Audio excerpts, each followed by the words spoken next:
O domingo chegou.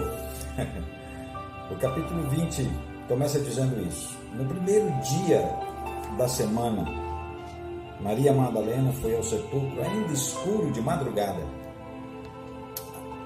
Mas ela ficou surpreendida, ela encontrou o sepulcro aberto.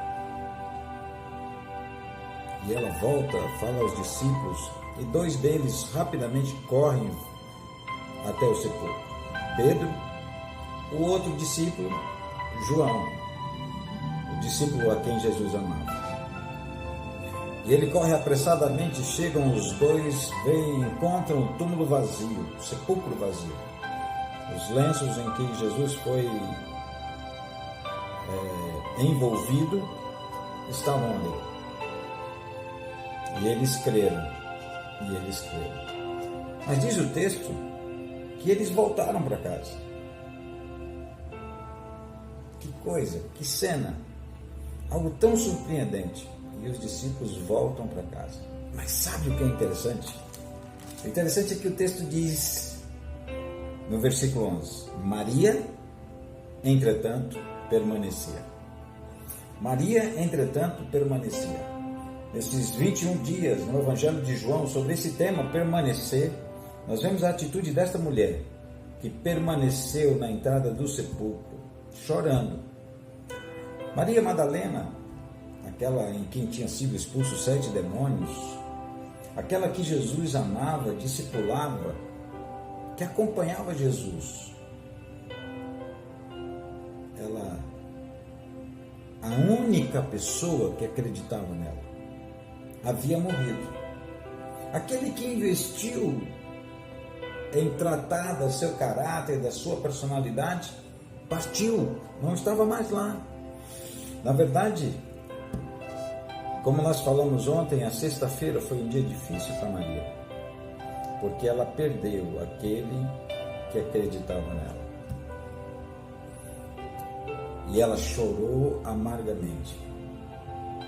Tanto que ela vê os anjos dentro do sepulcro, um em cada parte do sepulcro, e aquilo não altera, ela não fica em temor, ela apenas declara ali: vim, levaram o corpo do meu Senhor e não sei aonde puseram, diz ela.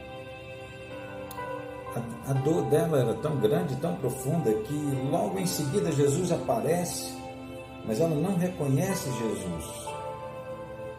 E a mesma pergunta, acrescentando alguma coisa, Jesus fala para Maria, pergunta a Maria, como os anjos: por que choras? E aí Jesus acrescenta: o que você procura? Por que choras? O que você procura?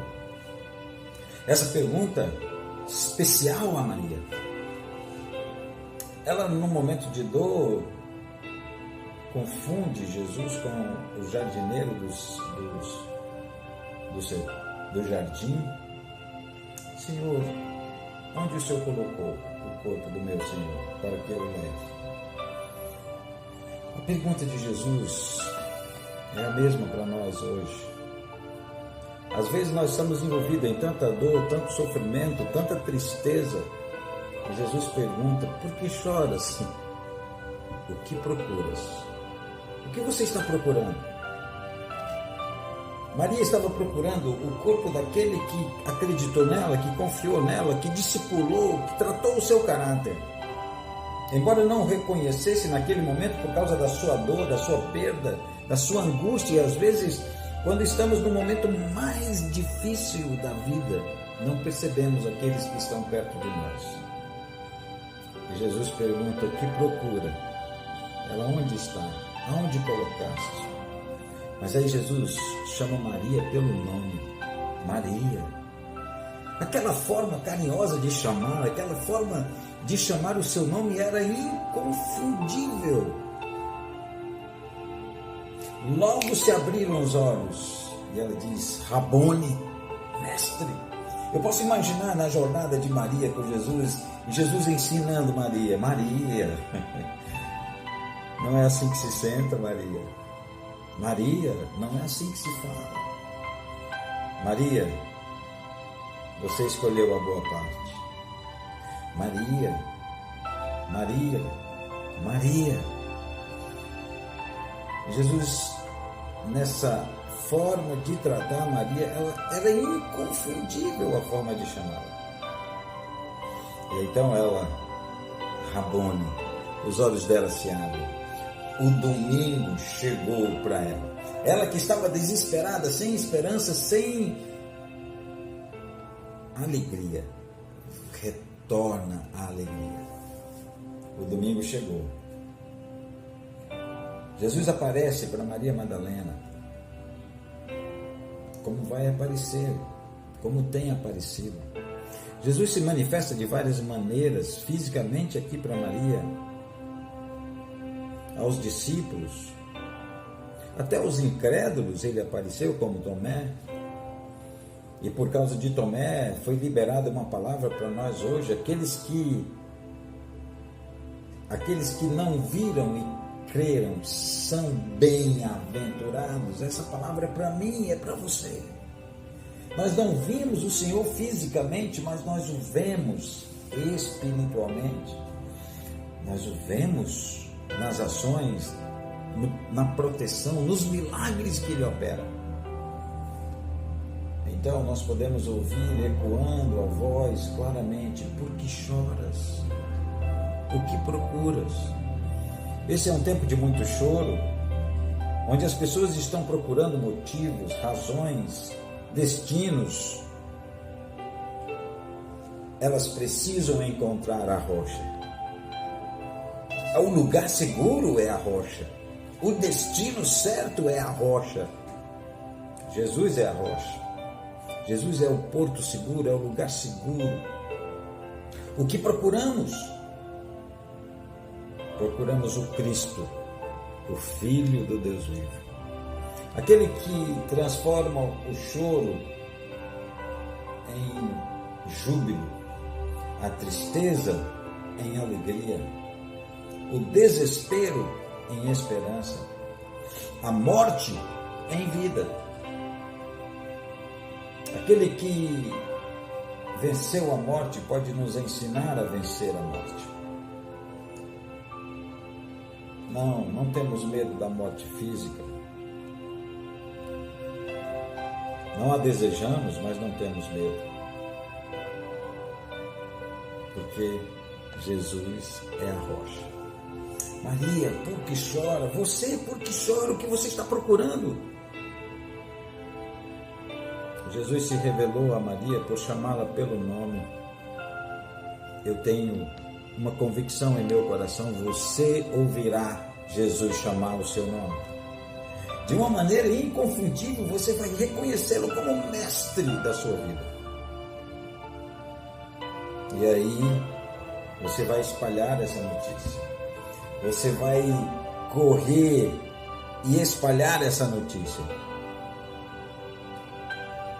Esse encontro de Jesus com Maria foi especial. João registra como a primeira coisa acontecida depois da ressurreição.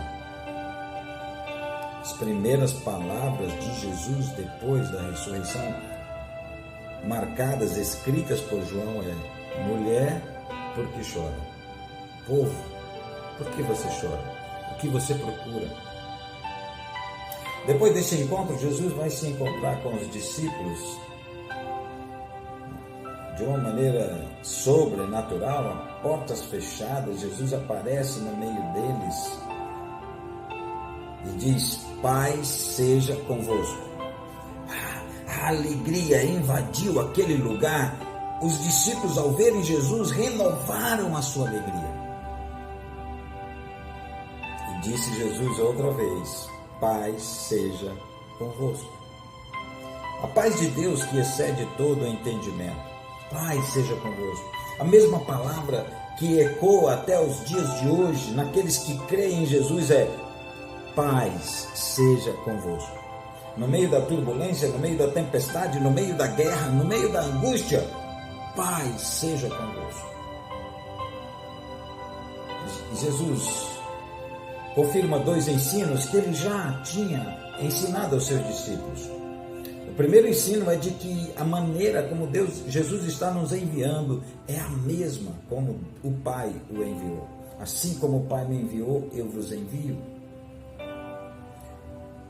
Este ensino é repetido aqui logo nesse primeiro encontro, e nós precisamos entender que somos enviados da mesma maneira, amados da mesma maneira.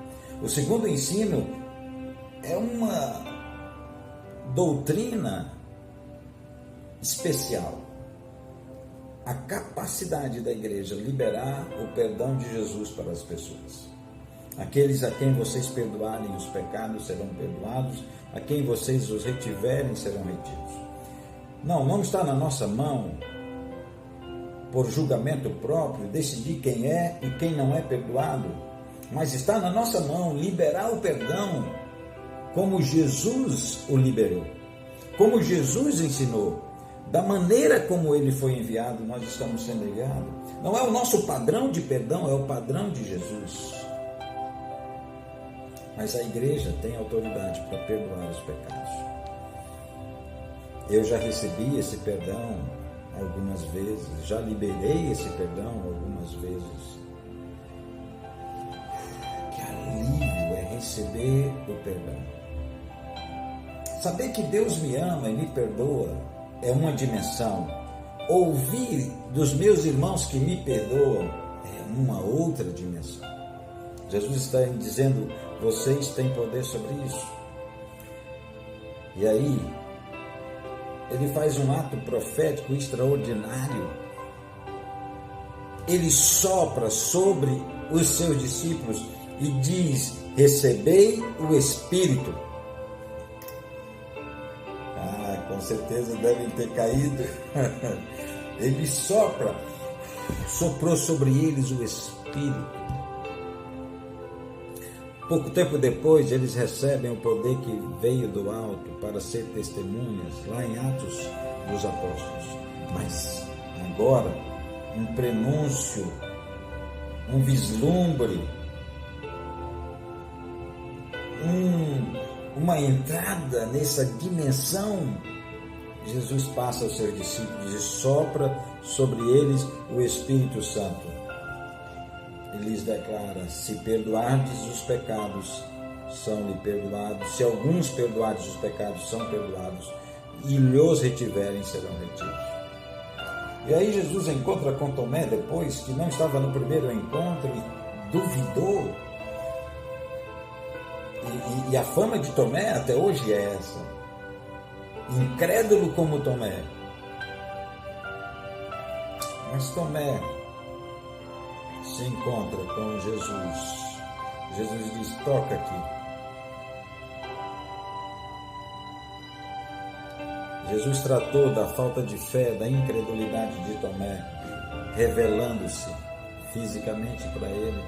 E nos abençoou ao dizer, bem-aventurados são aqueles que não viram e creram.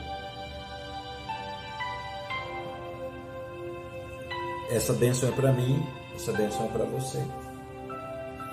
Sabe, há muitas outras coisas que Jesus ensinou, há muitos outros milagres que Jesus realizou.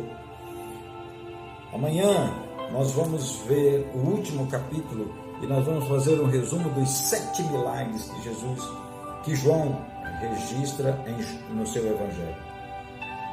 Mas, sabe, Jesus não parou de fazer milagres. Ele continua a operar milagres. E Ele vai operar um milagre hoje em sua vida. Você que está ouvindo, eu quero liberar uma palavra sobre sua vida agora e declaro que um sobrenatural acontecerá nesses dias. O que está pouco será acrescentado, o que foi roubado será restituído, o que foi perdido será encontrado. O milagre, a mão poderosa de Jesus está sobre a sua vida, sobre a sua casa. E nós o abençoamos, declarando que praga nenhuma entra na sua casa. A bênção do Senhor está sobre você e o milagre vai acontecer. Sabe por quê? Porque o domingo chegou. Deus te abençoe. Até amanhã.